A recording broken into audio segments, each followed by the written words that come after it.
Hello everyone, welcome to Asher's Whiskey Wars, and for today's episode of the NeckPour, we've got a Lowland whiskey, and that's the Auchentoshan.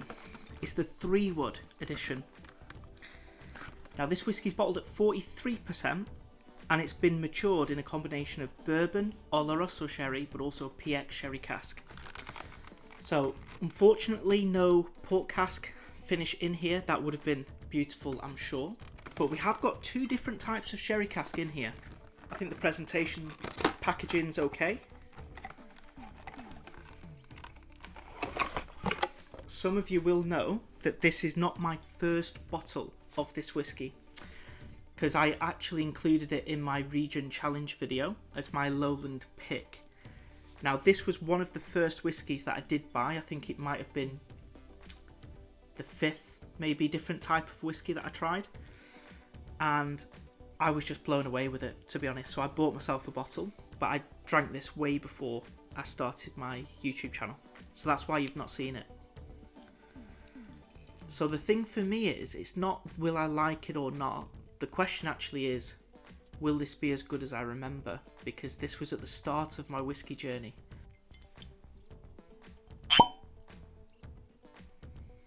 Decent cork pot. Okay.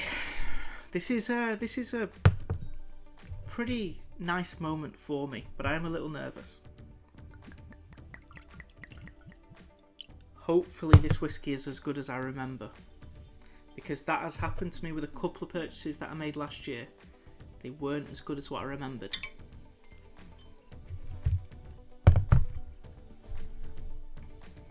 It's a beautifully dark colour. I'm almost certain it's not natural colour, even though it does have PX sherry cask influence in there. Okay guys, just before we dig into the nose, if you could hit that like button, that share button, but mainly that subscribe button if you haven't already, that would be much appreciated. Let's get stuck in. I love the colour on this, even though it's probably not real. Okay, very syrupy sweet on the nose, which I was expecting. But I'm actually picking up this medicinal note that I've never picked up before. Could it be the glass? Yeah, it's treacle, and it's dark, rich red fruits. Lots of treacle on that nose. It's dark. It's a very darkened caramel, but almost like a little bit of coffee bean, ground espresso on the back end of the nose. It's kind of got that syrupy red fruit nature treacle that the Ardbeg Ugadal has, as well as that little bit of coffee that I also pick up on that whiskey, and it's reminding me of this whiskey, but of course without any of the peat and a lot more notes. If you just pick that sweetness though, it does give me a little bit of resemblance to that whiskey. Okay, I must admit, I thought there'd be a little bit more, maybe complexity and flavour on the nose. It's my nose is right in the glass, but I do get the treacle, a little bit like parking cake in the UK. I do get the red fruits, but it comes across a little bit like a Black Forest Gâteau, like a black cherry. That's actually what I'm getting, black cherry. But a little bit of coffee too. Okay, let's get on to the taste.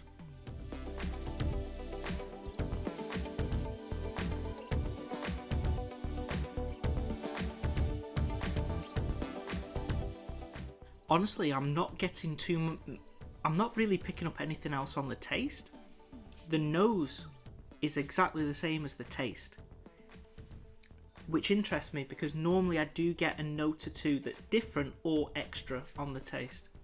Again, I'm just thinking treacle, that parking cake, black cherry, a little bit of coffee as well.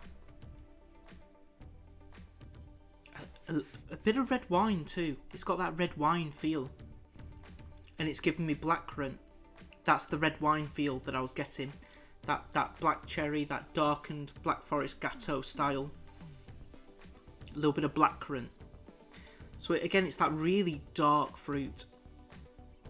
But I was perhaps expecting a little bit more. I do think the whiskey is fairly one-dimensional. I obviously loved it for that back in the day. The flavours are good, like it's a tasty, tasty whiskey, but I think just naturally with trying a lot of whiskies, maybe I got a little bit spoilt. Who knows, maybe it's going to improve a little bit more to what I remember after the NeckPour. That could also happen as well. I definitely got like dusted cinnamon on the back end of that final taste then. But perhaps I was expecting a little bit more from this whiskey. Now, I have had the American Oak and the 12 before. This was my favourite of the three. It doesn't really taste like a normal Lowland whiskey because of the heavy sherry cask influence on the whiskey. But pretty one-dimensional, I've got to be honest. Perhaps a little bit disappointed that it's not quite as good as I remember, but again, that does happen. Okay guys, let's talk about the price. Now the price of this whiskey, I actually got it on sale for £35. Previously though, 6 years ago now, it was £26 on offer. So that offer has gone up in time. But overall, I think for £35, I'm not going to complain too much. And it's just the NeckPour as well, guys. I think if you see this one for its RRP, which is around the £50 mark, I actually would wait for its whiskey wall that I record, and let's see how this whiskey opens up over time. If you see it for a good sale though, and you like what I said, then I do think it's worth picking up, but I wouldn't pay retail for it. Let's wait and see how this one develops. Okay guys, thank you so much for watching this video. If you enjoyed the video, please click like down below. Please hit the share button, and please, most importantly, hit that subscribe button if you haven't already. Thank you so much for watching this episode of the NeckPour, and I hope to see you all for the next Whiskey War.